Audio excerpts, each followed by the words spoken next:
Hello everyone, नमस्कार। प्रयोगशाला परिचारक की एमसीक्यू श्रृंखला में मैं बीके पटेल आप लोगों का फिर से वेलकम करता हूं। आज के इस सेशन में हम बेसिकली पिछले पार्ट को कंटिन्यू करेंगे, जिसमें मुख्य रूप से हम आज प्रकाशिक सिद्धांत पर आधारित लेंस, दर्पण, परावर्तन, अपवर्तन, वर्ण विक्षेपण, विवर्तन, व्यतिकरण, पूर्ण आंतरिक परावर्तन आदि जितने भी प्रकाश से रिलेटेड महत्वपूर्ण एमसीक्यू होंगे उसको हम इस सेशन में कवर करने वाले हैं। तो जो छात्र आज के इस पूरे सेशन का, बाकी हो चुके सेशन का फ्री पीडीएफ डाउनलोड करना चाहते हैं वो हमारे एप्लीकेशन से डाउनलोड कर सकते हैं। एप्लीकेशन का लिंक आपको इस क्लास के डिस्क्रिप्शन में, साथ ही साथ हमारे फर्स्ट कमेंट बॉक्स में मिल जाएगा। इसके अलावा जो पूरी थ्योरी अच्छी तरीके से पढ़ना चाहते हैं वो हमारा प्रयोगशाला परिचारक का क्रैश कोर्स ज्वाइन कर सकते हैं और साथ ही साथ ऑनलाइन टेस्ट सीरीज भी ज्वाइन कर सकते हैं। ये सारी चीज़ें आपको हमारे एप्लीकेशन पर ही मिलेंगी। तो जल्दी जाइए, डिस्क्रिप्शन में एप्लीकेशन के लिंक पर क्लिक कीजिए, उसको डाउनलोड कीजिए, या फिर आप सीधे प्ले स्टोर में जाकर के एसके पटेल एकेडमी सर्च करके हमारा ऑफिशियल एप्लीकेशन डाउनलोड कर सकते हैं। चलिए आज के सेशन की हम शुरुआत करते हैं और पहला क्वेश्चन मैं आपके सामने रखता हूँ। पहला क्वेश्चन देखो, कहता है कि किसी व्यक्ति का पूरा प्रतिबिंब देखने के लिए एक समतल दर्पण की न्यूनतम ऊंचाई कितनी होनी चाहिए? ए व्यक्ति की ऊंचाई के बराबर, बी व्यक्ति की ऊंचाई का आधा, सी व्यक्ति की ऊंचाई का एक चौथाई, डी उपयुक्त में से कोई नहीं। ठीक है। तो देखो क्या है कि जब भी कोई व्यक्ति समतल दर्पण के सामने खड़ा होता है, ठीक है, तो उसका जो आपका प्रतिबिंब का शीर्ष है, सबसे ऊपर वाला जो आपका भाग है ना, उसके सिर से होकर के जाता है और जो सबसे नीचे वाला प्रतिबिंब है वो उसके पैरों से जाकर के मिलता है। तो सर से लेकर के पैर तक पूरा का पूरा प्रतिबिंब देखने के लिए सिर्फ आधे भाग का दर्पण का हमको ऊंचाई चाहिए होता है, यदि दर्पण सही तरीके से निचले फर्श पर खड़ा हो तो। उदाहरण के लिए मान लो कि कोई व्यक्ति है, उसकी ऊंचाई मान लीजिए 180 सेंटीमीटर है, तो उस पूरी ऊंचाई को देखने के लिए, सर से लेकर के पैर तक को देखने के लिए हमको अधिकतम 90 सेंटीमीटर की ऊंचाई का ही दर्पण चाहिए रहेगा। तो इससे ये निष्कर्ष निकलता है कि किसी व्यक्ति का पूरा प्रतिबिंब देखने के लिए, है ना, व्यक्ति की ऊंचाई का, है ना, आधा जो दर्पण है वो चाहिए रहता है। तो सही आंसर हो जाएगा क्या आपका? बी। ठीक है, अगले प्रश्न की ओर बढ़ते हैं। प्रिज्म से गुजारने पर प्रकाश का कौन सा रंग सबसे अधिक विचलन दर्शाता है? ए श्वेत, बी लाल, सी बैंगनी, डी हरा। ठीक है। प्रकाशिक सिद्धांत के अंतर्गत जब मैं आपको थ्योरी पढ़ाता हूँ तो आपको ये इमेज याद होगा, जो मैंने थ्योरी में जो है वो आपका पढ़ाया हुआ है, मैं आपके सामने प्रस्तुत कर रहा हूँ। ये देखिए, वर्ण विक्षेपण की जो आपकी घटना होती है ना, डिस्पर्सन की घटना होती है, स्कैटरिंग भी इसको कहते हैं। ठीक। तो इसमें क्या होता है, जब भी किसी प्रिज्म से श्वेत प्रकाश को इस प्रकार से गुजारते हैं, ठीक है, तो श्वेत प्रकाश जो है ऐसे 7 रंगों में जो है वो आपका विभक्त हो जाता है। ठीक है। इसमें सबसे नीचे बैंगनी आपको दिखाई दे रहा है और सबसे ऊपर जो है आपको लाल दिखाई दे रहा है। मतलब ये है कि सबसे ज़्यादा विचलन किसका हुआ? सबसे ज़्यादा विचलन बैंगनी कलर का हुआ और सबसे कम विचलन किसका हुआ? आपका लाल रंग का हुआ। कारण क्या होता है कि जो बैंगनी रंग होता है ना, उसका तरंग दैर्घ्य सबसे कम होता है, लगभग 400 nm के आसपास होता है। और जो लाल रंग होता है ना, उसका तरंग दैर्घ्य सबसे अधिक होता है, लगभग 700 nm के आसपास होता है। तो जिसका तरंग दैर्घ्य ज़्यादा होगा बेटा, उसकी आवृत्ति कम होगी और वो कम फैलेगा, और जो कम फैलेगा वो अधिक लंबी दूरी तक जाएगा। ये पूरा का पूरा सिद्धांत मैंने आपको समझाया हुआ है थ्योरी वाली क्लास में। और जिसका शॉर्ट वेवलेंथ होगा, जिसका कम तरंग दैर्घ्य होगा, उसकी आवृत्ति ज़्यादा होगी, वो ज़्यादा फैलेगा। ठीक है, उसका विचलन जो है क्या होगा? आपका ज़्यादा होगा। ठीक है। तो जो बैंगनी रंग होता है, इसका विचलन सबसे ज़्यादा होता है ना, इनका फैलाव सबसे ज़्यादा होता है, ये सबसे ज़्यादा स्कैटर होते हैं, सबसे ज़्यादा जो है वो आपके बिखरते हैं। तो प्रश्न में क्या पूछा है? प्रश्न में ये पूछा गया है कि आपका प्रिज्म से गुजारने पर कौन सा रंग सबसे अधिक विचलन दर्शाता है? तो बैंगनी रंग जो होगा ये सबसे अधिक जो है वो आपका विचलन दर्शाएगा। ठीक है। अगर आपको पूछे सबसे कम कौन सा विचलित होता है, तो लाल रंग सबसे कम विचलन दर्शाएगा। और क्रम तो आपको पता होगा ना, है ना, बैजानी हपीनाला करके जो आपका क्रम होता है, आप सभी उस क्रम को जानते होंगे। ठीक है। कई लोग इसको इंग्लिश में याद रखते हैं, विबग्योर करके याद रखते हैं, VIBGYOR, विबग्योर करके जो है इसको याद रखा जाता है। हिंदी में बैजानी हपी नाला करके याद रखते हैं। बस ये क्रम याद रखिएगा, है ना। तरंग दैर्घ्य का जो आपका बढ़ता हुआ क्रम है वो ऊपर की ओर जाएगा। सबसे कम तरंग दैर्घ्य बैंगनी का, सबसे अधिक तरंग दैर्घ्य होगा लाल का। आवृत्ति का जस्ट उल्टा होगा। आवृत्ति के साथ साथ ऊर्जा का भी ऊर्जा का जो आपका कहना चाहिए क्रम है वो भी उल्टा होगा।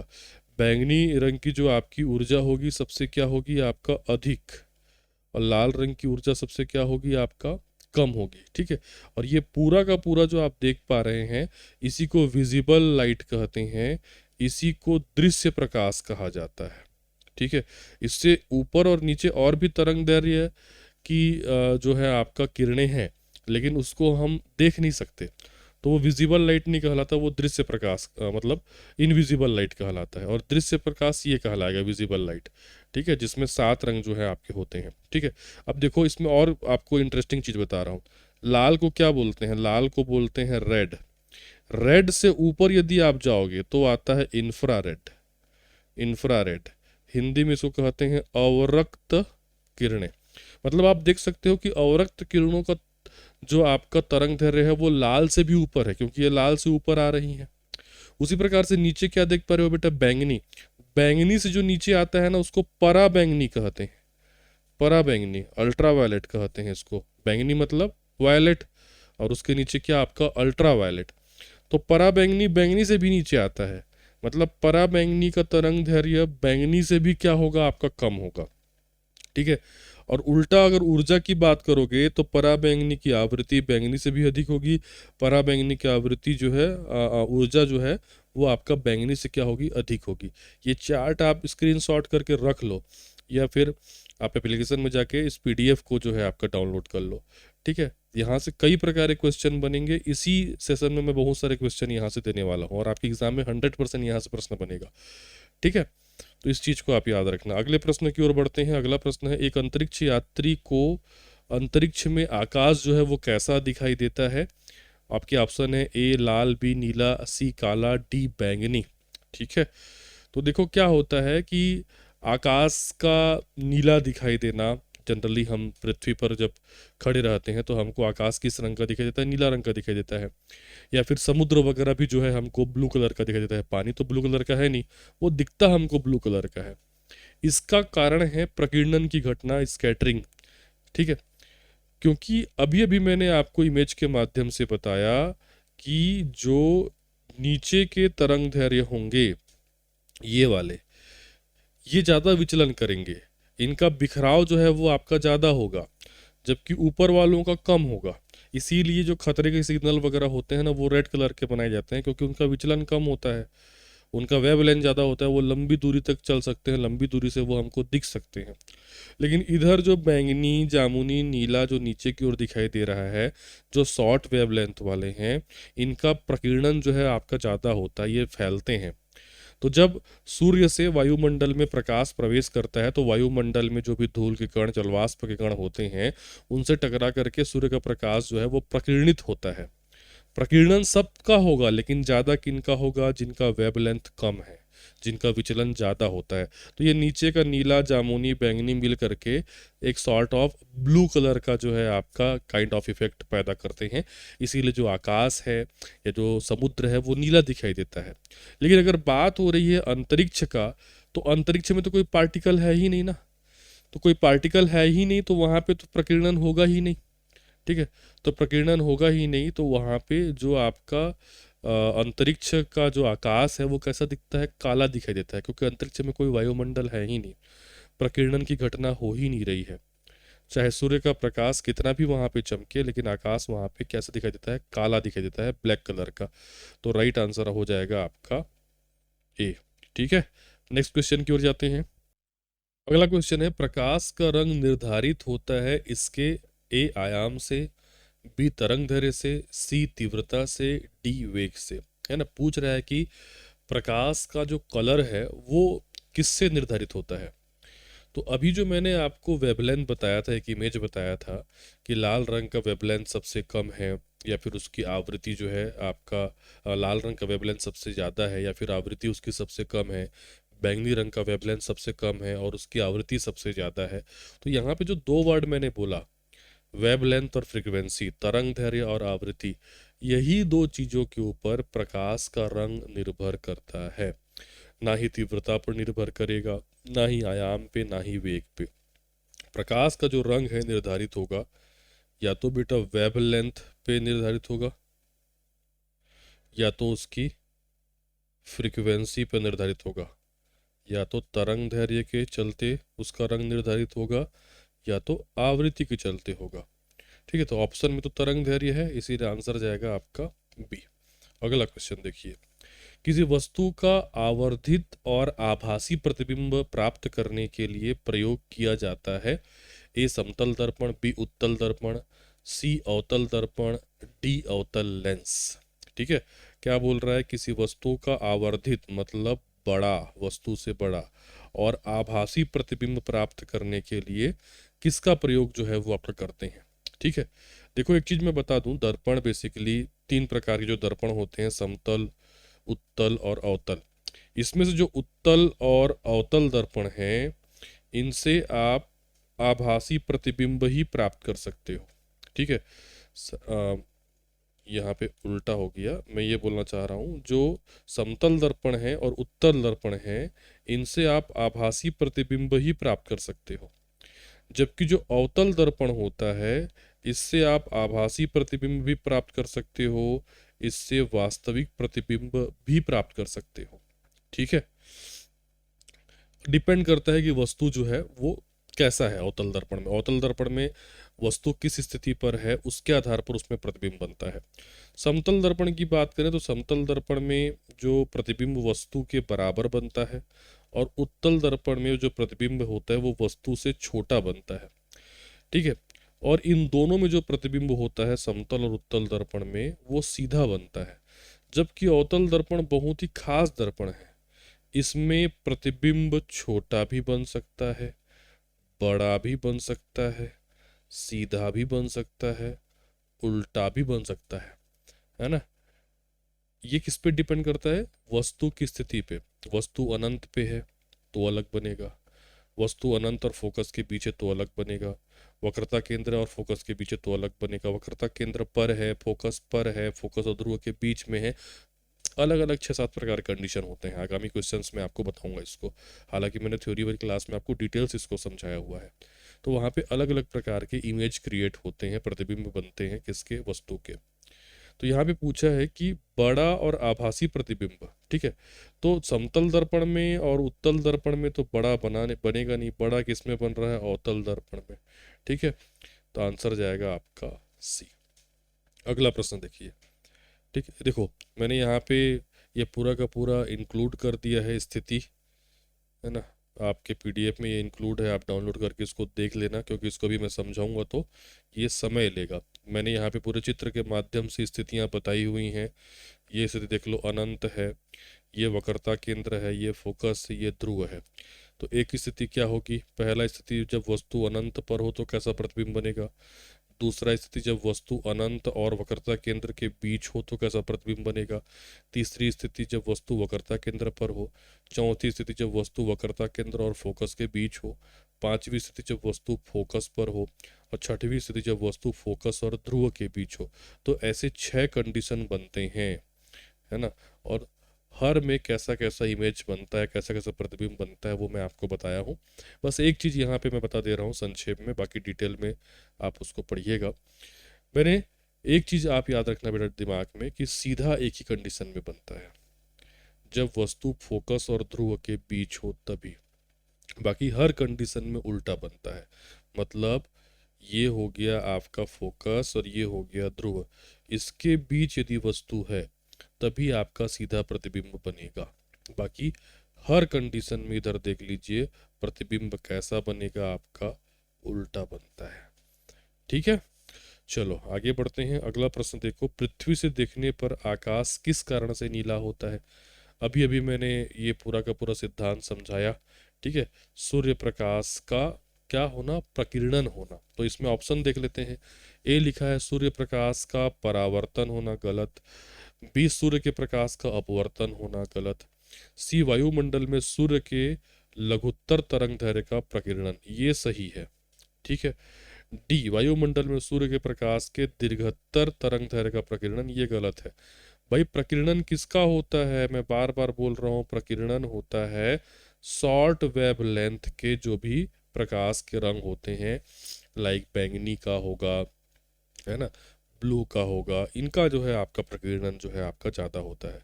इसीलिए आकाश कैसा दिखता है आपका, नीला। राइट आंसर जाएगा आपका सी। अगला प्रश्न, मृग मरीचिका वाली प्रघटना को क्या कहते हैं? ए पूर्ण आंतरिक परावर्तन, टोटल इंटरनल रिफ्लेक्शन। बी है आपका विवर्तन। सी है ध्रुवीकरण। डी है आपका व्यतिकरण। ये क्वेश्चन शायद मैंने पिछले सेशन में भी पूछा हुआ है कि रेगिस्तान में जो आपके राहगीर होते हैं उनको सामने पानी या झील होने का जो एक भ्रम होता है उसको कहते हैं मृग मरीचिका। और ये होता है आपका पूर्ण आंतरिक परावर्तन के चलते। पूर्ण आंतरिक परावर्तन की घटना बहुत ही खास है। कई प्रकार के प्रश्न यहाँ पे बनते हैं। जब कोई भी प्रकाश किरण सघन माध्यम से विरल माध्यम में प्रवेश करती है, याद रखेंगे पूर्ण आंतरिक परावर्तन की घटना केवल उसी कंडीशन में होगी जब प्रकाश किरण सघन माध्यम से विरल माध्यम में जो है वो आपका प्रवेश करती है। तो यदि इस कंडीशन में आपतन कोण का जो आपका मान है वो क्रांतिक कोण से अधिक हो जाता है तो प्रकाश किरण दूसरे माध्यम में जाने के बजाय पुनः उसी माध्यम में वापस लौट आती है। यह घटना कहलाती है टोटल इंटरनल रिफ्लेक्शन। जितने भी आपके उदाहरण हैं जैसे हीरे का चमकना, टूटे हुए कांच का चमकना, पानी में वायु के बुलबुले का चमकना, मृग मरीचिका हो गया, समुद्री मरीचिका हो गया, या फिर आपका एंडोस्कोपी, टेलीकम्युनिकेशन, वर्तमान के आपके फाइबर ऑप्टिक्स, ऑप्टिकल फाइबर वगैरह हो गए, ये सब में जो है आपका इसी टोटल इंटरनल रिफ्लेक्शन, पूर्ण आंतरिक परावर्तन की घटना जो है वो आपका जिम्मेदार होती है। मैंने जो क्वेश्चन पूछा है वो इसके बारे में पूछा था, इसे कहते हैं मृग मरीचिका। कि कैसे रेगिस्तान में जो है आपका दूर से ऐसा लगता है कि पानी की सतह है और पेड़ों की उल्टी छाया दिखाई देती है। ठीक है। ये सब होता है वायु के घनत्व के चलते। जो रेत के पास की वायु की परतें रहती हैं वो गर्म होकर के विरल हो जाती हैं, जबकि ऊपर की परतें क्या हो जाती है, सघन। तो प्रकाश किरण सघन से विरल माध्यम में ऊपर से नीचे की ओर प्रवेश करना चाहती है, बट वो प्रवेश नहीं कर पाती है और उसी माध्यम में वापस लौट आती है। ठीक है। तो डिटेल में हम इसको थ्योरी में पढ़ते हैं, यहाँ पर इतना ही इसको समझिए। बाकी ये चीज़ें मैंने पीडीएफ में इंक्लूड कर दी हैं, आप डाउनलोड करके इसको पढ़ सकते हैं। ठीक है। अगले क्वेश्चन की ओर बढ़ते हैं। ठीक। अगला जो हमारा क्वेश्चन है, निम्न में से कौन सा सदा उस वस्तु की छोटी छवि बनाएगा जो उसके सामने रखी जाए? ए समतल दर्पण, बी उत्तल दर्पण, सी उत्तल लेंस, डी अवतल दर्पण। ठीक है। अभी अभी मैंने आपको बताया था कि जो उत्तल दर्पण होता है यह हमेशा वस्तु से कैसा प्रतिबिंब बनाता है, छोटा प्रतिबिंब बनाता है। समतल दर्पण वस्तु के बराबर प्रतिबिंब बनाता है, जबकि अवतल दर्पण वस्तु से छोटा भी बना सकता है, वस्तु के बराबर भी बना सकता है, वस्तु से बड़ा भी बना सकता है। इट डिपेंड्स ऑन कि वस्तु कहाँ पे स्थित है। अभी मैंने आपको अलग अलग स्थितियां बताई। ठीक है। तो छोटा छवि कौन बनाएगा? उत्तल दर्पण बनाएगा। ठीक है। अगला क्वेश्चन देखिए। ठीक। उत्तल दर्पण के बारे में कुछ बातें मैंने यहाँ पे इंक्लूड कर दी हुई है, आप पीडीएफ में पढ़िएगा उसको। कि उत्तल दर्पण का जो परावर्तक पृष्ठ रहता है वो उभरा हुआ रहता है, यह अनंत से आने वाली प्रकाश किरणों को बिखेर देता है, इसका दृष्टि क्षेत्र ज़्यादा होता है, प्रतिबिंब आभासी, सीधा और वस्तु से कैसा बनता है, छोटा बनता है।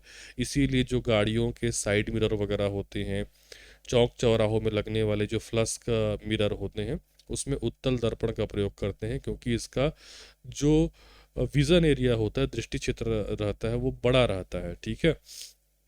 अगला प्रश्न, चाक्षुष प्रदर्श एकक में प्राथमिक रंग होते हैं। अब वो चाक्षुष प्रदर्श एकक क्या है उसको छोड़िए, इसमें पूछ रहा है प्राइमरी कलर कौन सा होता है। ए लाल पीला नीला, बी हरा नीला, लाल हरा नीला, सी लाल सफ़ेद पीला, डी लाल हरा पीला। ये बड़ा ही ट्रेडिशनल क्वेश्चन है, अलग अलग एग्जाम में कई बार जो है इसको पूछा गया है। आपने नाम सुना होगा किसका, आरजीबी का, है ना।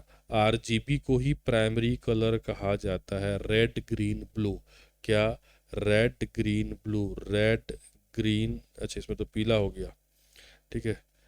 रेड कहाँ पे है, ये हो गया आपका रेड, ये हो गया ग्रीन और ये हो गया ब्लू। आंसर जाएगा आपका बी। तो प्राथमिक कलर, प्राइमरी कलर क्या होता है, आरजीबी, है ना, रेड ग्रीन ब्लू को याद रखना, लाल हरा और आपका नीला। ठीक है, अगला क्वेश्चन देख लेते हैं। परिदर्शी या जो आपका पेरिस्कोप रहता है वो किस सिद्धांत पर कार्य करता है? ए अपवर्तन, बी पूर्ण आंतरिक परावर्तन, सी विवर्तन, डी परावर्तन। पेरिस्कोप क्या होता है सभी जानते होंगे, नहीं जानते होंगे तो एक इमेज मैं आपके सामने रख दे रहा हूँ। तो पेरिस्कोप जो है बेसिकली परावर्तन के सिद्धांत पर कार्य करता है। इसमें दो समतल दर्पण 45 डिग्री के एंगल पर आपका लगे रहते हैं। जो आपका प्रकाश की किरण है पहले दर्पण से टकराकर परावर्तित होती है, फिर दूसरे दर्पण से टकराती है, फिर उपयोगकर्ता की आंखों तक जो है वो आपका पहुंचती है। तो इसमें केवल सामान्य परावर्तन होता है। गलती से आप पूर्ण आंतरिक परावर्तन मत लिख देना। यदि एक ये ऑप्टिक फाइबर जैसा वर्ड रहता तो पूर्ण आंतरिक परावर्तन आंसर में आता।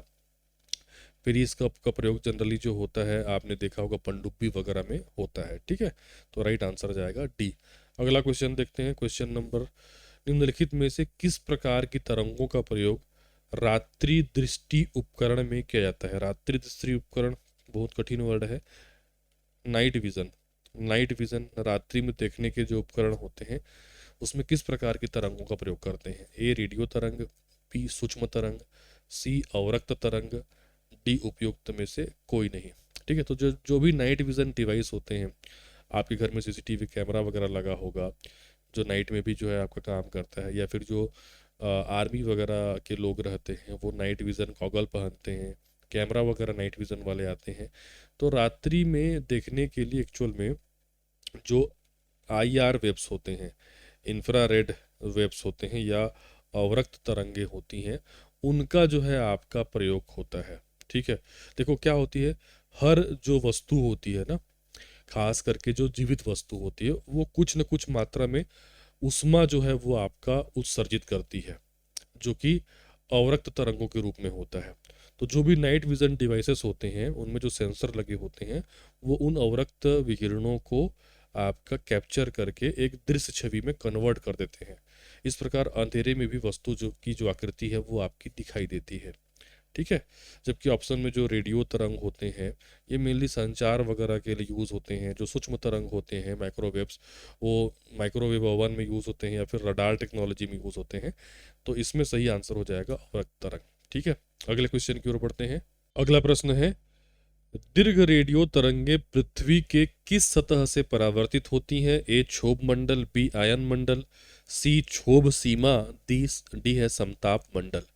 ठीक है, तो जो आपके रेडियो वेव्स होते हैं ये आपके बोलना चाहिए कि हाई वेवलेंथ या लॉन्ग वेवलेंथ वाले जो है वो आपके वेव्स होते हैं, और ये परावर्तित होते हैं आयनोस्फियर से, अर्थात आपका आयन मंडल से। एक्चुअली क्या होता है कि जो आपका आयन मंडल होता है ना, उसमें बहुत सारे आयनित कण होते हैं, बहुत सारे चार्ज पार्टिकल होते हैं। ये चार्ज पार्टिकल जो रेडियो वेव्स होते हैं उनको परावर्तित करने में सक्षम होते हैं। ठीक है, और विशेष रूप से जो आपके लॉन्ग वेवलेंथ वाले तरंगे होती हैं, जैसे कि रेडियो प्रसारण होता है, खास करके एफएम तो छोटा वेवलेंथ होता है, एएम जो होता है, ठीक है आपका, उसमें मेन रेडियो प्रसारण में इस प्रकार के रेडियो वेव्स का जो है आपका यूज़ होता है, इसलिए इसका नाम भी है आपका रेडियो वेव्स। तो ये कहाँ से परावर्तित होते हैं? आयन मंडल या आयनोस्फियर से। अगला क्वेश्चन देख लेते हैं। अगला क्वेश्चन है, वायु में ध्वनि तरंग होती है? ए तिरछी, बी अनुदैर्ध्य, सी विद्युत चुंबकीय, डी ध्रुवीकृत। ठीक है, तो मैं कई बार इसको बता चुका हूँ कि जो ध्वनि तरंग होती हैं वो अनुदैर्ध्य तरंग होती हैं, साथ ही साथ यांत्रिक तरंगे होती हैं। ध्वनि तरंगों को चलने के लिए माध्यम की आवश्यकता होती है, ठोस द्रव गैस, किसी प्रकार का माध्यम इनके लिए जरूरी होता है। ये जो तरंगे होती हैं ये निर्वात में गमन जो है वो आपका नहीं कर सकती। इसके विपरीत, जस्ट विपरीत जो होती हैं प्रकाश तरंगे होती हैं। प्रकाश तरंगे जो है वो निर्वात में भी गमन कर सकती हैं, और ये अनुदैर्ध्य तरंगे नहीं होती हैं, ये अनुप्रस्थ तरंगे होती हैं। अनुप्रस्थ मतलब ट्रांसवर्स वेव्स होता है, और अनुदैर्ध्य मतलब लॉन्गिट्यूडनल वेव्स होता है। ठीक है, अगला क्वेश्चन देखते हैं। हर्ट्ज में क्या नापा जाता है? ए आवृत्ति, बी ऊर्जा, सी उष्मा, डी गुणवत्ता, ई उपयुक्त में से कोई नहीं या उपयुक्त में से एक से अधिक। ठीक है। तो हर्ट्ज में हमेशा किसको मापते हैं? हर्ट्ज में हमेशा मापा जाता है फ्रीक्वेंसी को, फ्रीक्वेंसी मापा जाता है। हर्ट्ज एक्चुअल में एक प्रकार की भौतिक इकाई है जिसका उपयोग किसी भी प्रकार की दोलनी गति जो होती है, जिसको हम वाइब्रेटरी मोशन कहते हैं, या जो फ्रीक्वेंसी होती है, आवृत्ति होती है, उसको मापने के लिए करते हैं। एक्चुअल में एक हर्ट्ज बराबर होता है एक घटना, कोई भी घटना, एक घटना प्रति सेकंड। उदाहरण के लिए मान लो अगर कोई वस्तु एक सेकेंड में 100 बार वाइब्रेट हो रही है, अगर कोई वस्तु एक सेकेंड में 100 बार कंपन करती है तो उसकी आवृत्ति कहलाएगी क्या? 100 हर्ट्ज। ठीक है। तो हर्ट्ज से किसको मापते हैं? फ्रीक्वेंसी को मापते हैं, आवृत्ति को मापते हैं।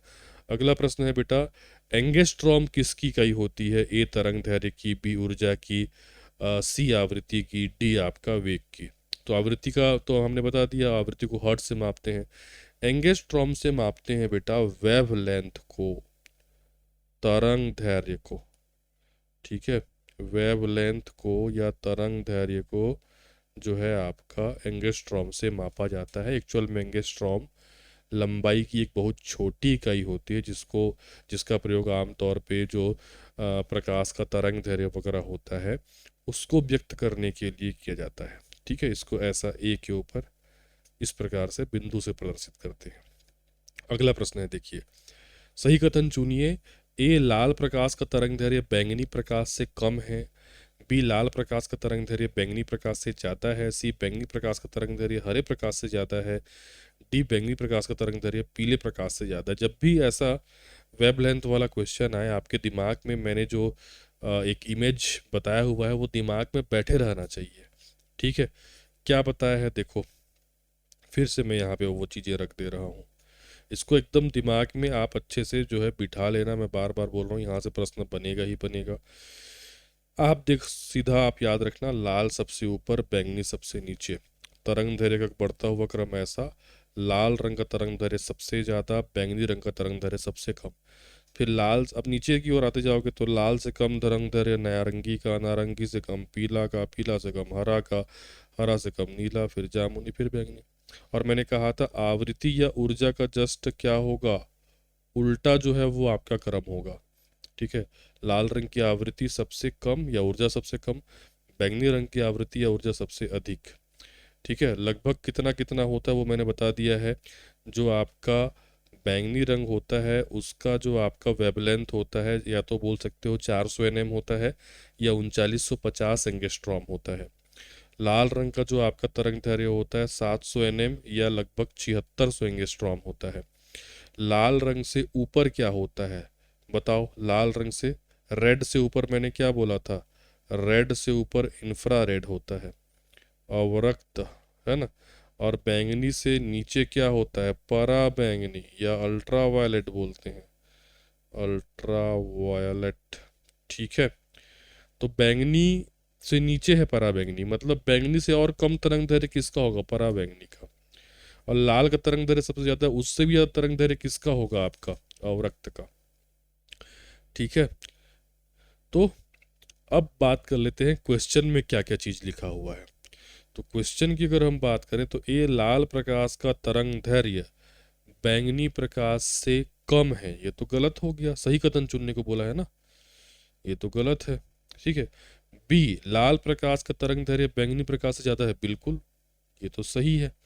ठीक है, तो यही सही होगा, एक ही कथन चुनना रहता है, बाकी को भी पढ़ लेते हैं। बैंगनी प्रकाश का तरंग दैर्ध्य हरे प्रकाश से ज्यादा है, तो गलत है, वो तो नीचे रहता है बैंगनी। बैंगनी के प्रकाश का तरंग दैर्ध्य पीले प्रकाश से ज्यादा, ये भी गलत है, बैंगनी का तो सबसे कम रहेगा ना। ठीक है, लगभग याद रखना, बैंगनी प्रकाश का तरंग दैर्ध्य या तो 400 nm याद रखना या 3950 एंगस्ट्रॉम होता है। ठीक है, और जो लाल प्रकाश होता है इसका तरंग दैर्ध्य 700 nm या फिर लगभग 7600 एंगस्ट्रॉम होता है। क्लियर है बेटा? अगले क्वेश्चन की ओर बढ़ें। अगला क्वेश्चन देख लेते हैं। दृश्य स्पेक्ट्रम के तरंग दैर्ध्य की सीमा है। ए 1300 एंगस्ट्रॉम से 3900 एंगस्ट्रॉम, बी 3900 एंगस्ट्रॉम से 7600 एंगस्ट्रॉम, सी 7800 एंगस्ट्रॉम से 8200 एंगस्ट्रॉम, डी 8500 एंगस्ट्रॉम से 9800 एंगस्ट्रॉम।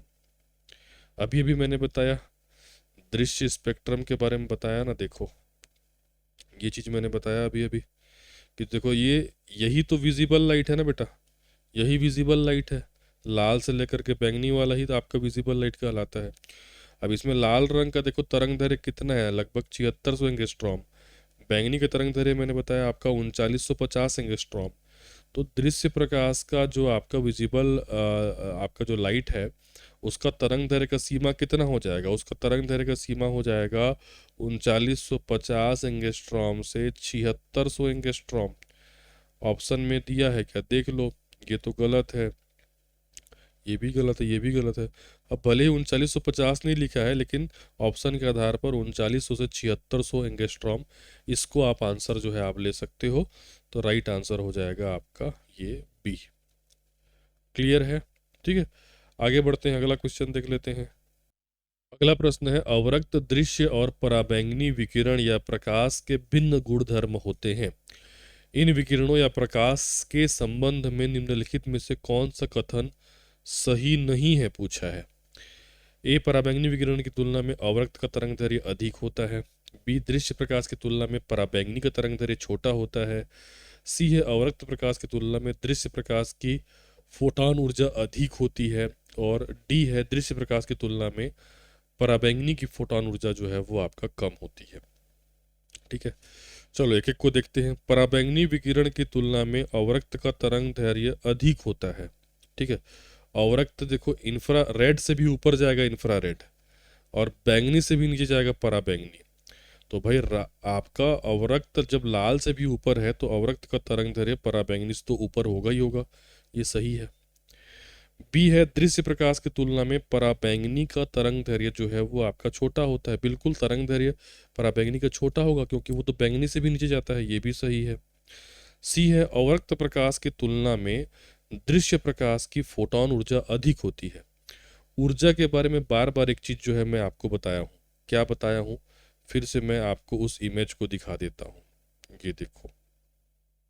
ठीक है, मैं बोला हूँ कि आवृत्ति या ऊर्जा का जो क्रम है वो नीचे की ओर जाएगा ऐसे। ठीक है, तो आप देख सकते हैं नीचे की ओर ऊर्जा जो है ज़्यादा होगी, ऊपर की ओर कम होगी।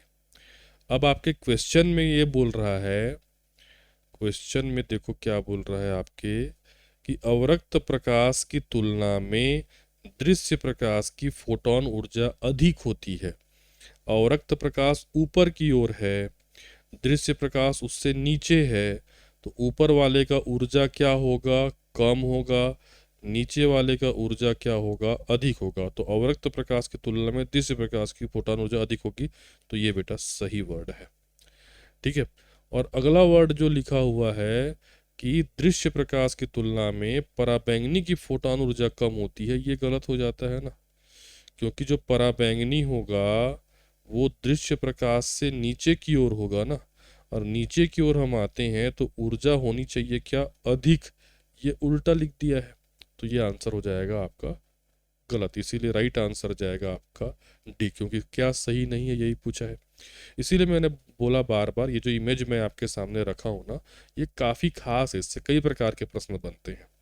अगला प्रश्न देखिए, परा उच्च आवृत्ति UHF है ना, अल्ट्रा हाई फ्रिक्वेंसी की तरंगे साधारणतः संचारित की जाती हैं। ए, भू तरंगों के रूप में। बी, आकाश तरंगों के रूप में। सी, अंतरिक्ष तरंगों के रूप में। डी, पृष्ठ तरंगों के रूप में। तो जो बेटा UHF होता है ना, अल्ट्रा हाई फ्रिक्वेंसी वाली जो तरंगे होती हैं, जिनकी सीमा मान के चलिए कि 300 मेगाहर्ट्ज से लेकर के आपका 3 गीगाहर्ट्ज तक की होती हैं। ठीक है, एक्चुअल में ये एक प्रकार की स्पेस वेव्स होती हैं, अंतरिक्ष तरंगे होती हैं, सीधी रेखा में चलती हैं, ये पृथ्वी की सतह से परावर्तित नहीं होती हैं।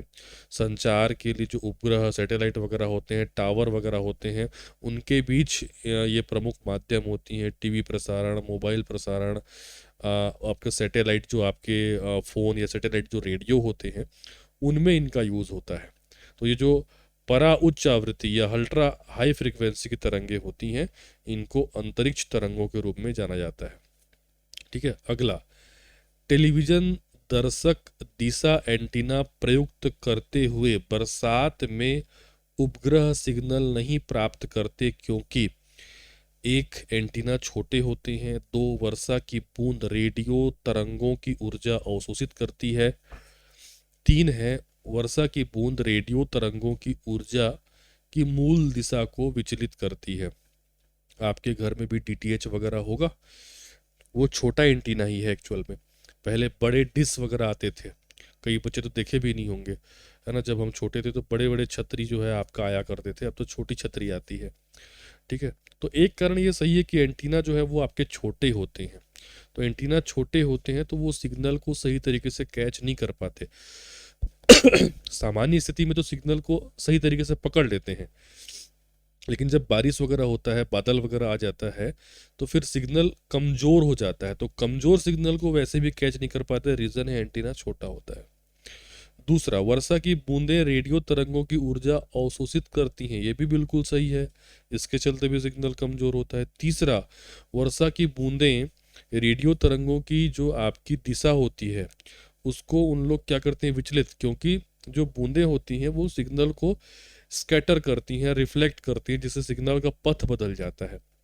इससे भी सही सिग्नल नहीं आ पाता। तो एक, दो, तीन, तीनों सही है, आंसर जाएगा आपका डी। राइट। अगला प्रश्न की ओर बढ़ते हैं।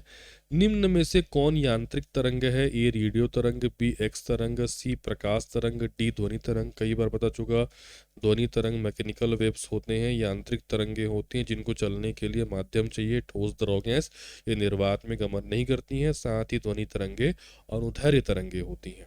ठीक है। अगला, कॉस्मिक किरणों के संबंध में निम्न कथनों में से कौन सा सही नहीं है? जब भी क्वेश्चन बनाओगे, सही है सही नहीं है उसको अंडरलाइन जरूर करना, सिली मिस्टेक करके मत आना एग्जाम में, ठीक है। ए, वे विद्युत चुंबकीय तरंगे हैं। बी, उनका तरंगदैर्घ्य बहुत छोटा होता है। सी, ये बहुत अधिक ऊर्जा वाले आवेशित कणों से बनी होती हैं। डी, ये सूर्य से उत्पन्न होती हैं। इसमें पूछा गया है कि क्या सही नहीं है, किसके बारे में? कॉस्मिक किरणों के बारे में। तो देखो बेटा, जो कॉस्मिक किरणें होती है ना, सबसे पहली बात कि ये विद्युत चुंबकीय तरंगे नहीं होती, है ना। विद्युत चुंबकीय तरंगे ये नहीं होती, यही चीज गलत है, क्योंकि एक्चुअल में ये तरंग ही नहीं होता। एक्चुअल में ये चार्ज पार्टिकल होते हैं, आवेशित कण होते हैं, अत्यधिक ऊर्जा वाले आवेशित कण होते हैं। भले ही ये तरंगों की भांति बिहेव करते हैं, लेकिन ये इलेक्ट्रोमैग्नेटिक वेव्स तो नहीं होते, विद्युत चुंबकीय तरंग तो नहीं होते हैं। ये ऑप्शन तो गलत है। दूसरा, उनका तरंग दैर्घ्य बहुत छोटा होता है। ठीक है, बिल्कुल। जब कॉस्मिक किरणों की ऊर्जा को हम तरंग दैर्घ्य के रूप में व्यक्त करेंगे तो ये बहुत छोटी होती है। हालांकि मैंने कहा ये तरंग होती नहीं है, उनका प्रभाव तरंग के जैसे होता है, तो ये राइट जाएगा। ठीक है। ये बहुत अधिक ऊर्जा वाले आवासित कणों, अभी भी मैंने बोला कि ये आपका सब मतलब चार्ज पार्टिकल्स जो है वो आपके बने होती हैं, तो ये बिल्कुल सही है। ये सूर्य से उत्पन्न होती हैं, बिल्कुल। कुछ कॉस्मिक किरणें ऐसे होती हैं जो वास्तव में सूर्य से आती हैं, उनको सौर कॉस्मिक किरणें या सोलर कॉस्मिक रेज कहा जाता है। ठीक है, तो ये वर्ड भी जो है वो आपका सही है। पहला वाला जो है वो आपका गलत है, और पूछा यही है कौन सही नहीं है, तो आंसर जाएगा आपका ए। क्लियर। अगला प्रश्न देखते हैं। कौन सी तरंगे शून्य में संचरण नहीं कर सकते? शून्य मतलब क्या होता है? वैक्यूम या फिर आपका निर्वात। ए, प्रकाश, प्रकाश तो संचरण कर सकता है। बी, ऊष्मा भी संचरण कर सकता है। डी, इलेक्ट्रोमैग्नेटिक वेव्स भी संचरण कर सकते हैं। ध्वनि जो है वो आपका संचरण नहीं कर सकती, क्योंकि ध्वनि को चलने के लिए माध्यम ठोस द्रव गैस चाहिए होता है। यांत्रिक तरंग है, अनुदैर्ध्य तरंग है। ठीक है, तो आंसर जाएगा आपका सी। अगला प्रश्न, टेलीविजन के दूरस्थ नियंत्रण के लिए किस प्रकार के विद्युत चुम्बकीय विकिरण का उपयोग किया जाता है? ए, अवरक्त, बी, पराबैंगनी, सी, दृश्य, डी, उपयुक्त में से कोई नहीं। है ना, शब्दावली से क्वेश्चन काफी कठिन दिखने लगता है। एक्चुअल में ये सीधे सीधे पूछ रहा है कि जो टीवी रिमोट होता है ना, दूरस्थ नियंत्रण मतलब क्या होता है? रिमोट से कंट्रोल करना, उसमें किस प्रकार की तरंगों का प्रयोग होता है? कई बार बताया हूं मैं कि टीवी रिमोट में आईआर वेव्स होते हैं, इंफ्रारेड वेव्स होते हैं, अवरक्त विकिरणें होती हैं। ठीक है, अवरक्त विकिरणों के बारे में बता चुका हूं कि अवरक्त विकिरणों की जो आपकी फ्रिक्वेंसी होती है वो दृश्य प्रकाश से भी नीचे होती है ना। रेड कलर के ऊपर आता है इंफ्रारेड, और आवृत्ति में तो रेड कलर सबसे कम होता है। ठीक है, आवृत्ति में जो रेड कलर होता है वो सबसे कम होता है, भले ही तरंग दैर्ध्य में सबसे क्या होता है, ज़्यादा। रेड से ऊपर जा रहा है तो इंफ्रारेड की आवृत्ति क्या होती है, और कम होती है। तो मानव आँख इसको नहीं देख सकते, लेकिन जो कुछ इलेक्ट्रॉनिक सेंसर होते हैं वो देख पाते हैं। ठीक है, जैसा कि मैंने आपको पिछले बार बताया था, एक बार और दिखा दे रहा हूँ, है ना। मेरे को नहीं दिखाई दे रहा है, लेकिन आपको कुछ ना कुछ जलता हुआ दिखाई दे रहा होगा, आई थॉट। ठीक है, तो कैमरे वगैरह से ये जो मतलब बोलना चाहिए IR वेव्स है वो दिखाई देते हैं। ठीक है, तो राइट आंसर हो जाएगा ए। बढ़ते हैं अगले क्वेश्चन की ओर। अगला क्वेश्चन है आपका, पराबैंगनी किरणों में ऊर्जा किसकी अपेक्षा अधिक होता है? ए अवरक्त किरणों, बी गामा किरणों, सी एक्स किरणों, डी अंतरिक्षी किरणों। ठीक है, तो फिर से आप उसको उठा सकते हैं, जो मैंने आपको इमेज बताया था उसी से आप निकाल सकते हैं इसको। एक्चुअल में देखो, मैं यहाँ पे लिख दे रहा हूँ VIBGYOR। ठीक है, ये है आपका बैंगनी, इससे नीचे जाएगा पराबैंगनी। ये है रेड, इससे ऊपर जाएगा इंफ्रारेड, अवरक्त। ठीक है, तरंग दैर्ध्य का क्रम ऐसा होगा, ये होगा तरंग दैर्ध्य, ऊपर की ओर ज़्यादा, नीचे की ओर कम। आवृत्ति और ऊर्जा का क्रम इधर नीचे की ओर आएगा। ठीक है, एक बोल सकते हो तरंग दैर्ध्य व्युत्क्रमानुपाती होता है आवृत्ति और ऊर्जा के। ठीक है, तो नीचे की ओर बढ़ोगे तो ऊर्जा बढ़ेगी, आवृत्ति भी बढ़ेगी। ऊपर की ओर जाओगे तो तरंग दैर्ध्य बढ़ेगा, लेकिन आवृत्ति और ऊर्जा कम होगी।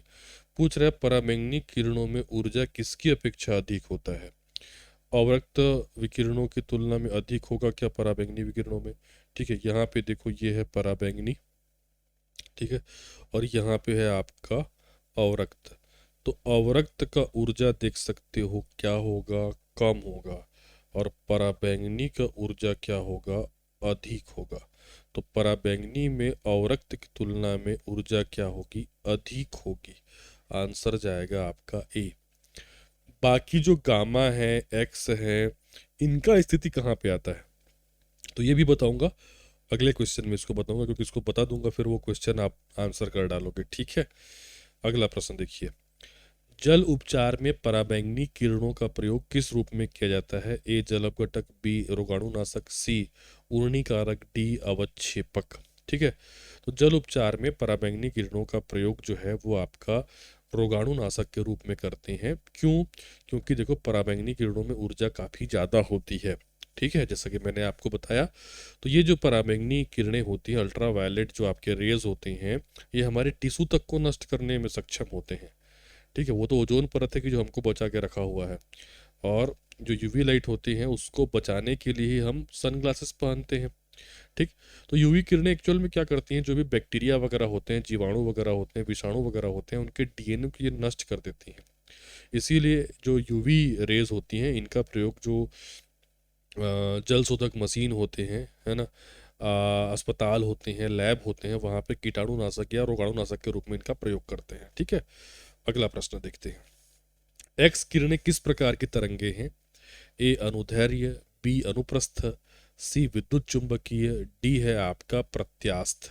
ठीक है, तो जो एक्स रेज होती हैं वो एक्चुअल में क्या होते हैं, इलेक्ट्रोमैग्नेटिक वेव्स होती हैं। विद्युत चुंबकीय जो है वो आपकी तरंगे होती हैं। एक्स रेज काफ़ी महत्वपूर्ण है, इनका प्रयोग जो है मेडिकल या चिकित्सा क्षेत्र में हड्डियों की जांच करने में, शरीर के जो आपके भीतरी अंग होते हैं उनकी जांच करने में, इसके अलावा इंडस्ट्रीज़ में, उद्योगों में भी जो आपके खास करके कहीं पे छिद्र विद्र रिसाव वगैरह का पता लगाने के लिए भी एक्सरेज का प्रयोग किया जाता है। ये एक प्रकार की इलेक्ट्रोमैग्नेटिक वेव्स होती हैं और ये निर्वात में भी संचरण कर सकती हैं। अगला प्रश्न देखते हैं, कॉस्मिक किरणें क्या होती हैं? अभी भी मैंने कॉस्मिक किरणों के बारे में बताया आपको, उसी से रिलेटेड है, थोड़ा सा अलग क्वेश्चन है। ए आवेशित कण है, बी अनावेशित कण है, सी आवेशित तथा अनावेशित दोनों हो सकती हैं, डी उपयुक्त में से कोई नहीं। तो जो कॉस्मिक किरणें होती हैं बेटा, उसमें प्रोटॉन भी होते हैं, इलेक्ट्रॉन भी होते हैं। तो प्रोटॉन आपका प्लस चार्ज होता है, इलेक्ट्रॉन में माइनस चार्ज होता है, तो ये तो आवेशित होंगे ही, लेकिन साथ में इसमें न्यूट्रॉन न्यूट्रिनो भी होते हैं। तो न्यूट्रॉन न्यूट्रिनो के बारे में जानते होंगे, वो उदासीन कण है, अनावेशित कण है।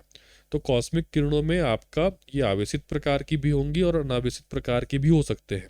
तो आंसर जाएगा आपका सी। अगला प्रश्न देख लेते हैं। एफएम प्रसारण सेवा में प्रयुक्त होने वाला आवृत्ति बैंड का परास होता है। 100 से 139 मेगाहर्ट्ज, बी है 54 से 75, सी है 76 से 87 और डी है 88 से 108 मेगाहर्ट्ज। तो जो आपका एफएम होता है ना, जिसको फ्रीक्वेंसी मॉड्यूलेशन कहते हैं, आप बहुत सारे एफएम सुनते होंगे, ठीक है। तो आपने देखा होगा कि जो एफएम होता है वो एएम की तुलना में ज़्यादा क्लियर होता है, उसकी क्वालिटी ज़्यादा बेहतर होती है, ज़्यादा स्टेबल होता है, क्योंकि उसका जो रेंज होता है वो 88 से लेकर के 108 मेगाहर्ट्ज के बीच होता है, ठीक है। तो इस चीज़ को आप याद रखेंगे, एफएम का जो आपका आवृत्ति प्रयास होता है 88 से 108 मेगाहर्ट्ज के बीच होता है। नेक्स्ट क्वेश्चन देख लेते हैं। एमआरआई मशीन में निम्नलिखित में से किसका प्रयोग किया जाता है? ए ध्वनि तरंग, बी एक्स किरण, सी पराश्रव्य तरंग, डी है आपका चुंबकीय तरंग। एमआरआई का फुल फॉर्म क्या होता है? Magnetic resonance imaging. तो नाम में ही मैग्नेटिक वर्ड लिखा हुआ है, मतलब इसमें चुंबकीय तरंग का जो है वो आपका प्रयोग होता है। एमआरआई या मैग्नेटिक आपका रेजोनेंस इमेजिंग बहुत शक्तिशाली चुंबकीय क्षेत्र का उपयोग होता है, साथ ही साथ इसमें रेडियो तरंगों का भी जो है आपका यूज़ होता है। तो ये शरीर के भीतर जो आपके परमाणु होते हैं, विशेष करके जो हाइड्रोजन होते हैं, उनको ये उत्तेजित करते हैं और उस उत्तेजना से प्राप्त सिग्नल का विश्लेषण करके एक 3D इमेज जो है ये आपका तैयार करते हैं। तो मेडिकल क्षेत्र में काफ़ी इसका उपयोग है, ठीक है। अगला प्रश्न देख लेते हैं। एक्स किरणों का प्रयोग किसके लिए किया जा सकता है? ए जमीन के नीचे सोने का पता लगाने, बी बहुमूल्य पत्थरों और हीरो में खराबी का पता लगाने, सी हृदय रोग का पता लगाने, डी धातु को काटने और वेल्डिंग करने में। अधिकांश लोग एक्सरे वर्ड सुनते ही फटाक से टिक लगा देंगे, हाँ भाई हृदय रोग का पता लगाने में। एक्सरे जो होता है ना, एक्चुअल में आप उसका सिद्धांत समझो। एक्सरे जो एक्सरेज होता है, एक्सरेज है, ये इनका ये जो है ठोस वस्तुओं के भीतर भी ये रेज प्रवेश कर जाती हैं, हमारे हड्डियों के भीतर भी आर पार कर जाती हैं। इसीलिए जब भी हड्डी संबंधित कोई समस्या वगैरह होती है ना, तो हम एक्सरे करवाते हैं, ठीक है। लेकिन केवल मेडिकल फील्ड में ही इसका उपयोग नहीं है, औद्योगिक क्षेत्र में विशेष जो बहुमूल्य रत्न पत्थर हीरे वगैरह रहते हैं, उनमें माइनर अगर दरार वगैरह है तो वो फिर कोई काम का नहीं है। तो वो एक्सरे क्या करवाते हैं कि उस बहुमूल्य पत्थर हीरे से उसको प्रवेश कराया जाता है और कोई दरार वगैरह है तो पता चल जाता है। इसके अलावा औद्योगिक क्षेत्र में कोई मान लो ऐसा सेंसिटिव चीज़ बनाया जा रहा है जिसमें अगर रिसाव छेद वगैरह ना हो, तो इस एक्सरेज को उसमें प्रवेश करवाते हैं, उससे रिसाव छिद्र वगैरह का पता चल जाता है, ठीक है। तो इसका राइट आंसर हो जाएगा आपका बी, बहुमूल्य पत्थरों और हीरो में खराबी का पता लगाने के लिए भी इसका प्रयोग जो है वो आपका होता है। नेक्स्ट क्वेश्चन देख लेते हैं। निम्नलिखित में से किस विकिरण में सबसे कम तरंग दैर्घ्य होता है? ये वही क्वेश्चन है, ठीक है। आपके ऑप्शन सामने है, बताइए सबसे कम तरंग दैर्घ्य किसका होता है? देखो, जो चीजें आप जानते हो वो पहले से मैं लिख दे रहा हूं यहाँ पे। दृश्य प्रकाश इतने समय में आप समझ गए होंगे क्या होता है। VIBGYOR, V I B G Y O R, इतना तो आप समझ गए ना बेटा, ठीक है। इससे ऊपर दृश्य प्रकाश से ऊपर, दृश्य प्रकाश से ऊपर क्या होगा? इंफ्रारेड। रेड से ऊपर मैंने क्या बोला? इंफ्रारेड, या इसे क्या कहेंगे? अवरक्त, ठीक है। वायलेट से नीचे क्या होगा? अल्ट्रा वायलेट, अल्ट्रा वायलेट, इसी को क्या कहेंगे हमारा? पराबैंगनी। इतना तो आप जान रहे हो, इतना मैं बता चुका, ठीक है। अब और जानो, पराबैंगनी के नीचे एक्स रेज और एक्स रेज के नीचे आपका ये गामा रेज, ठीक है। उसी प्रकार से इंफ्रारेड के ऊपर माइक्रोवेव्स और माइक्रोवेव्स के ऊपर रेडियो वेव्स, रेडियो वेव्स। और इधर तो क्रम पता ही है, ऊपर की ओर बढ़ोगे तरंग दैर्घ्य का बढ़ता हुआ क्रम, इधर नीचे आवृत्ति का बढ़ता हुआ क्रम या फिर ऊर्जा का बढ़ता हुआ क्रम। क्लियर है? इतना चीज समझ में आया बेटा? ठीक है। तो पूछा है कि सबसे कम तरंग दैर्घ्य किसका होता है। सबसे नीचे जिसका है वो सबसे कम तरंग दैर्घ्य, सबसे जो ऊपर है उसका सबसे अधिक तरंग दैर्घ्य। इसीलिए तो रेडियो वेव्स का तरंग दैर्घ्य बहुत ऊपर होता है, सीधा आयन मंडल आयनोस्फीयर तक ये जाते हैं। रेडियो प्रसारण, टीवी प्रसारण, सैटेलाइट प्रसारण में इसका उपयोग करते हैं। और जो सबसे नीचे है गामा तरंग, इसका तरंग दैर्घ्य सबसे कम होता है। और आपके ऑप्शन में वो दिया हुआ है, सी में है गामा तरंग, इसीलिए आंसर जाएगा आपका सी। ठीक है, क्लियर? चलिए अगले क्वेश्चन की ओर हम आप चलो बढ़ते हैं। देखिए अगला प्रश्न है कि सीटी स्कैन करने में प्रयोग में लाई जाती है ए अवरक्त किरणें, बी पराश्रव्य तरंगे, सी दृश्य प्रकाश, डी एक्स किरणें। तो सीटी स्कैन करने में भी बेसिकली एक्स किरणों का जो है वो आपका प्रयोग करते हैं। सीटी स्कैन कहना चाहिए कि एक्सरेज का ही थोड़ा सा एडवांस फॉर्मेट है। सीटी स्कैन, सीटी मतलब होता है आपका कंप्यूटेड आपका टोमोग्राफी।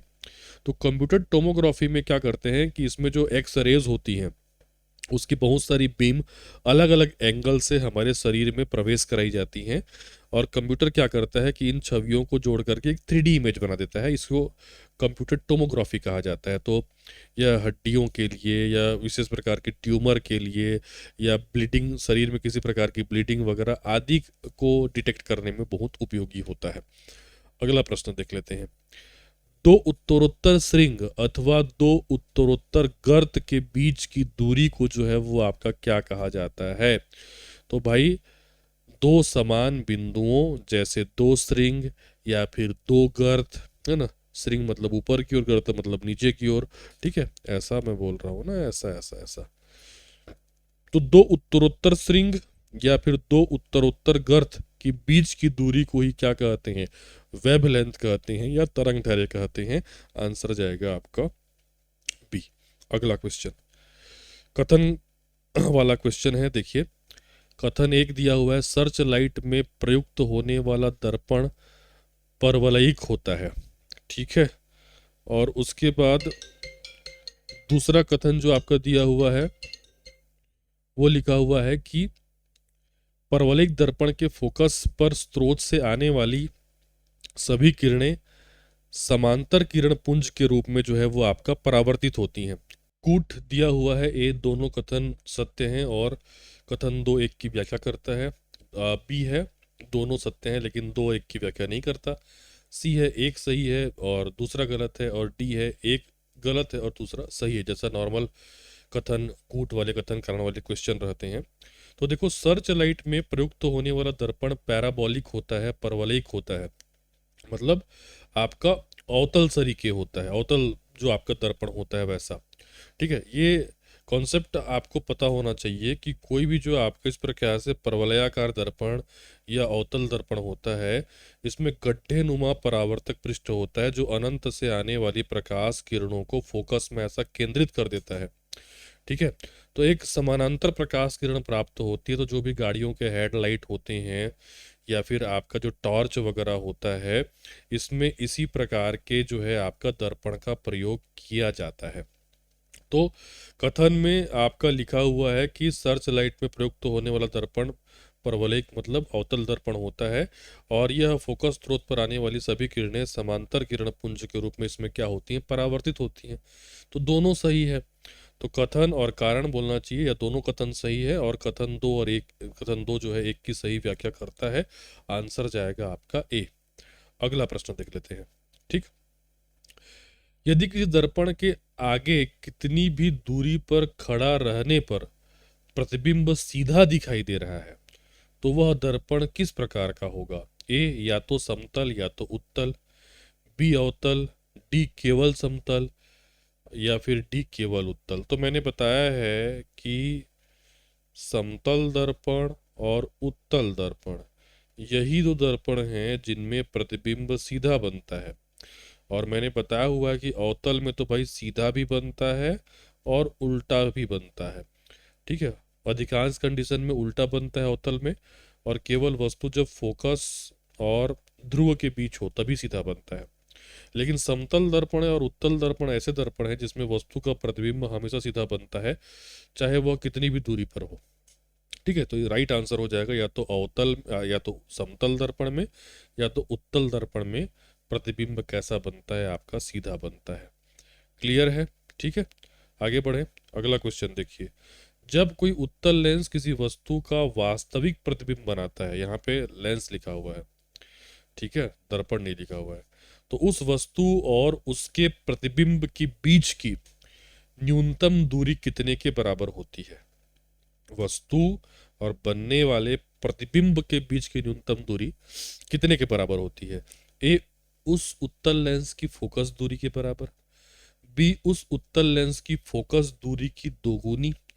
सी, उस उत्तल लेंस की फोकस दूरी की 4 गुनी। डी, उस उत्तल लेंस की फोकस दूरी की आधी। ठीक है, अब यहाँ पे इमेज बनाऊंगा तो समय लग जाएगा। देखो क्या होता है, जब भी वस्तु को उत्तल लेंस के फोकस बिंदु से थोड़ा दूर रखा जाता है तो उसका वास्तविक प्रतिबिंब लेंस के दूसरी ओर बनता है, और जैसे जैसे वस्तु लेंस से दूर होती जाती है प्रतिबिंब लेंस के करीब आते जाता है। ठीक है, और वस्तु और प्रतिबिंब के बीच न्यूनतम दूरी तब होती है जब वस्तु लेंस के फोकस बिंदु से दोगुनी दूरी पर हो। तो इस स्थिति में प्रतिबिंब भी लेंस के दूसरी ओर दोगुनी दूरी पर बनता है, तो इधर भी दोगुना इधर भी दोगुना। इसीलिए लेंस मतलब इसीलिए वस्तु और उसके प्रतिबिंब के बीच की जो दूरी होती है वो लेंस की फोकस दूरी की 4 गुनी हो जाती है। तो राइट आंसर हो जाएगा आपका सी। अगला क्वेश्चन। निम्नलिखित कथनों पर विचार कीजिए। वास्तविक प्रतिबिंब, पहला, पर्दे पर बनाया जा सकता है। दूसरा, सदैव आवर्धित और उल्टा होता है। आवर्धित मतलब बड़ा। ठीक है, उपयुक्त में से कौन सा कथन सही है? केवल एक, केवल दो, एक और दो दोनों। डी, न तो एक और न तो दो। अरे यार, टाइपराइटर महोदय ने इसमें आंसर ही दे दिया है। ठीक है, उत्तर ए। ए क्यों सही है वो मैं बता रहा हूँ, चलो। ठीक, देखो, वास्तविक प्रतिबिंब पर्दे पर बनाया जा सकता है, बिल्कुल वास्तविक प्रतिबिंब पर्दे पर बनता है या तो हमारे नेत्र के रेटिना पर बनता है ना। यह सदैव बड़ा और उल्टा होता है। देखो, वास्तविक प्रतिबिंब उल्टा जरूर होता है लेकिन जरूरी नहीं कि हमेशा बड़ा हो, है ना। ये सेंटेंस क्या हो जाता है आपका, गलत हो जाता है, इसीलिए ये सेंटेंस गलत है। केवल पहला सेंटेंस क्या हो जाएगा आपका, सही हो जाएगा, केवल एक। अगला क्वेश्चन। किसी तेल सतह पर प्रक्षेपित प्रकाश तरंगे 7 रंगों में जो विभक्त हो जाती हैं, ये किस परिघटना को दर्शाती हैं? ए, ध्रुवण। बी, अपवर्तन। सी, परावर्तन। और डी, आपका व्यतिकरण। ठीक है, देखो, तेल सतह जब फैला रहता है वो भी थोड़ा सा देखना, आपका अलग अलग रंगों में जो है वो आपका दिखता है ना। आप किसी विशेष एंगल से देखेंगे तभी दिखता है, हमेशा नहीं दिखता। ये जो आपका गुण है, ये गुण है इंटरफेरेंस का, ये गुण है आपका व्यतिकरण का, व्यतिकरण या इंटरफेरेंस। ठीक है, प्रकाश तरंगे जो होती हैं तेल की पतली परत के ऊपरी सतह से और निचली सतह से परावर्तित होती हैं। कुछ किरणें ऊपरी सतह से परावर्तित होती हैं, कुछ किरणें बीच से, कुछ निचली सतह से परावर्तित होती हैं। तो ये जो परावर्तित किरणें होती हैं उनके बीच व्यतिकरण होता है। इनमें कुछ तरंगे प्रबल होती हैं, कुछ तरंगे कमजोर होती हैं। सबका जो आपका तरंग दैर्घ्य क्या हो जाता है, अलग अलग। तरंग दैर्घ्य अलग अलग हुआ मतलब कलर भी अलग अलग दिखेगा। पूरा तरंग दैर्घ्य का ही तो खेल होता है ना। तरंग दैर्घ्य पीक पे रहेगा, उधर लाल दिखेगा, थोड़ा कम हुआ फिर अलग दिखेगा, सबसे कम हो जाएगा बैंगनी दिखेगा आपका। ठीक है, तो ये घटना इंटरफेरेंस कहलाती है या व्यतिकरण कहलाती है। अगला प्रश्न देखते हैं। श्वेत प्रकाश के एक किरण पुंज के उसके घटक वर्णों में विपाटन को निम्नलिखित में से कौन सी एक प्रक्रिया समझाती है? मतलब वही है, श्वेत प्रकाश को 7 रंगों में विभक्त करने की घटना क्या कहलाती है? परिक्षेपण कहलाती है, डिस्पर्सन कहते हैं इसको, है ना। वह परिक्षेपण, वर्ण विक्षेपण, स्कैटरिंग भी कहते हैं, है ना, डिस्पर्सन भी कहते हैं इसको। ठीक है, अगला क्वेश्चन। चश्मा बनाने में प्रयोग किए जाने वाला प्रकाशीय कांच किससे बनता है? ए, फ्लिंट कांच। बी, क्रुक्स कांच। सी, स्फटिक या क्वार्ट्ज कांच। डी है आपका ताप सह कांच, है ना। तो देखो जो चश्मा बनाने के लिए प्रयुक्त जो आपके कांच होते हैं उनमें प्रमुख गुण होता है यूवी रेस को एब्जॉर्व करने का या यूवी रेस को अवरुद्ध करने का।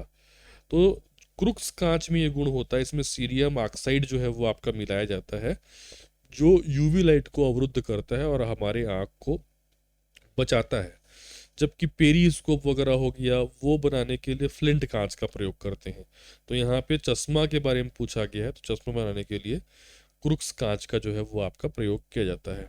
अगला क्वेश्चन, प्रकाशिक तंतुओं चाहे वे जैसे भी मुड़े हों में से प्रकाश गुजर सकता है, इससे क्या निष्कर्ष निकाला जा सकता है।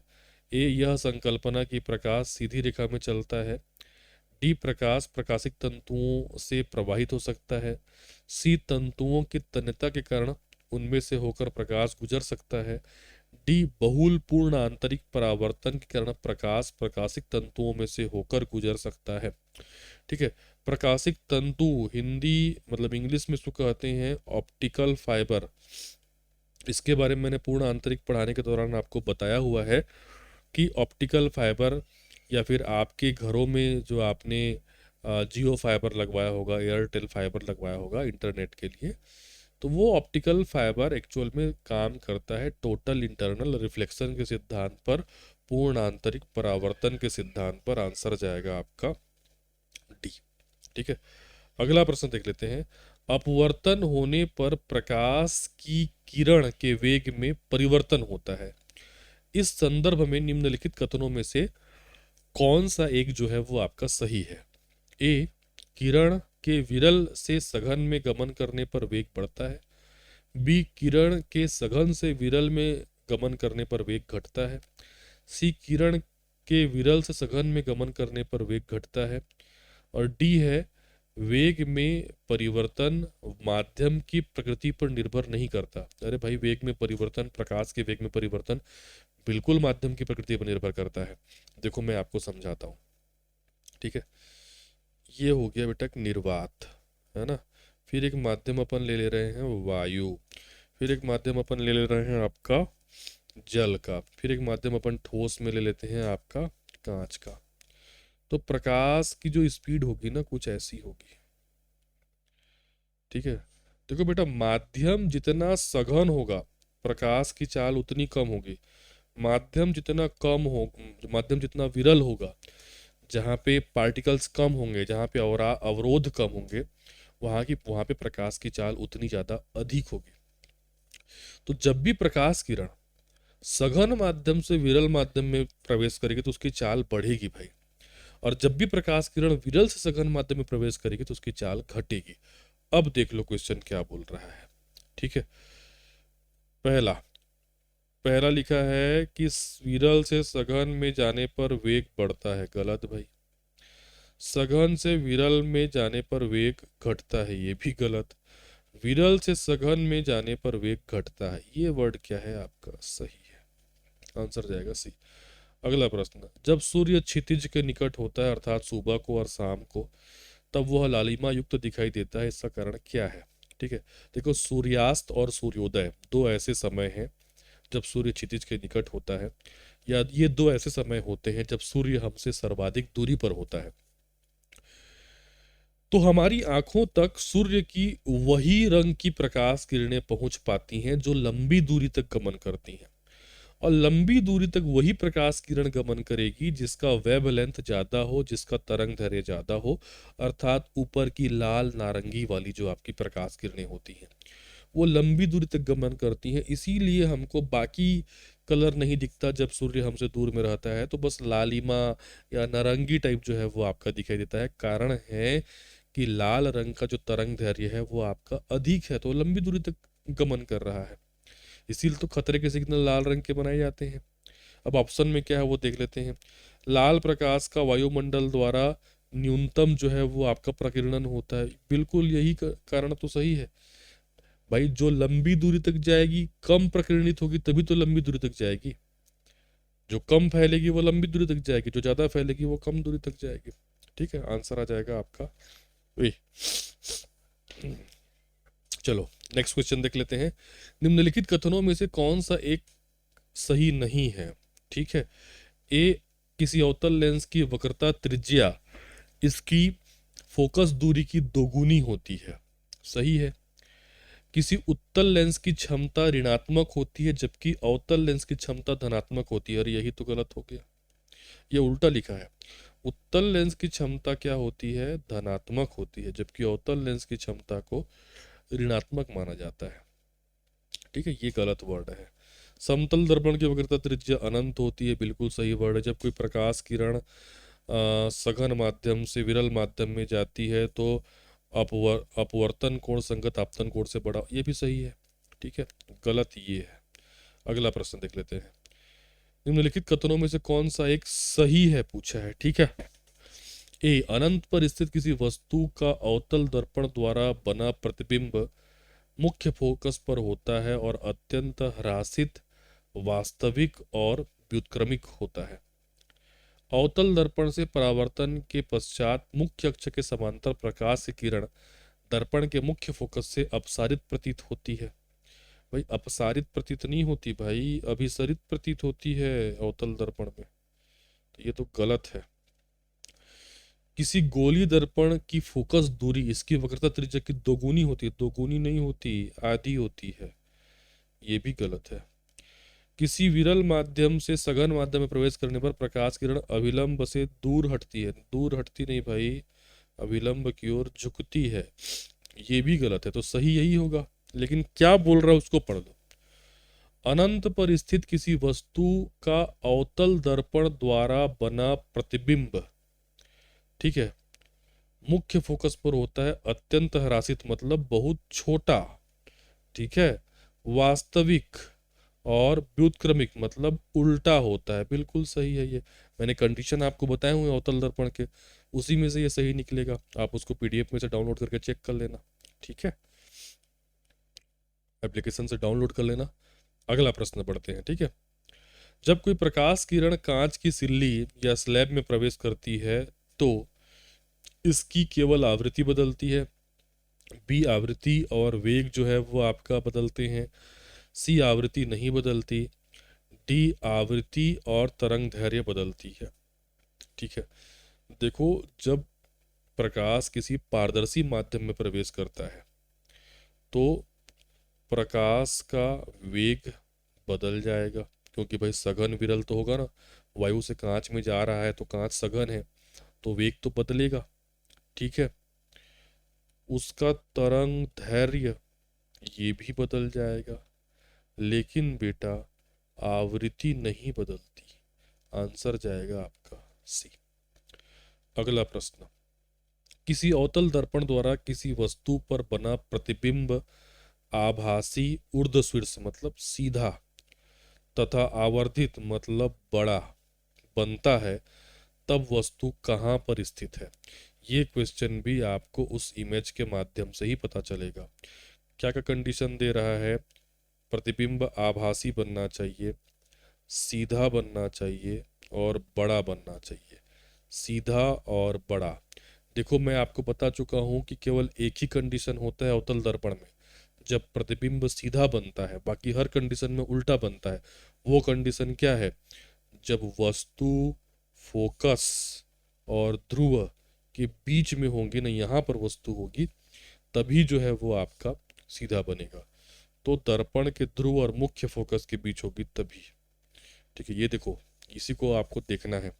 यहाँ पे आप इमेज को देखो, हर कंडीशन में आपका उल्टा बनेगा सिवाय एक कंडीशन में, जब वस्तु इस फोकस और ध्रुव के बीच होगी तभी। क्लियर है? समझ में आए चीजें? ठीक है, तो इस प्रकार आज के इस सेशन को हम यहीं पे समाप्त करते हैं। आप इस पूरे के पूरे सेशन का पीडीएफ अनिवार्य रूप से डाउनलोड कर लें हमारे एप्लीकेशन से। एप्लीकेशन का लिंक आपको इस क्लास के डिस्क्रिप्शन में और फर्स्ट कमेंट बॉक्स में मिल जाएगा। साथ ही साथ आप एप्लीकेशन जो है हमारे play store, Google play store से एस के पटेल एकेडमी लिख करके भी आप डाउनलोड कर सकते हैं। तो जिन छात्रों को इसी प्रकार का जो है थ्योरी क्लास भी अच्छे से पढ़ना है, समझना है, तो अभी भी कुछ समय जो है वो आपका बचा हुआ है। आप हमारे प्रयोगशाला परिचारक का ऑनलाइन क्रैश कोर्स ज्वाइन कर सकते हैं बहुत ही कम शुल्क पर। मात्र जो है 600 रुपये में अभी अवेलेबल जो है वो आपको करा दिया गया है, एग्ज़ाम डेट तक वैलिडिटी जिसमें जो है आपका दी गई है। साथ ही साथ आप 99 रुपये में आप हमारा प्रयोगशाला परिचारक का ऑनलाइन टेस्ट सीरीज़ भी ज्वाइन कर सकते हैं। और ये सभी जो आपके कोर्सेज हैं वो अवेलेबल हैं हमारे एप्लीकेशन पे। तो जाइए, एप्लीकेशन डाउनलोड कीजिए, पीडीएफ डाउनलोड कीजिए, और चाहें तो आप क्रैश कोर्स और टेस्ट सीरीज़ भी अनिवार्य रूप से ज्वाइन कीजिए। मिलता हूँ मैं आपको हमारी इसी श्रृंखला के आगामी अगले टॉपिक के साथ। तब तक के लिए धन्यवाद। Thank you.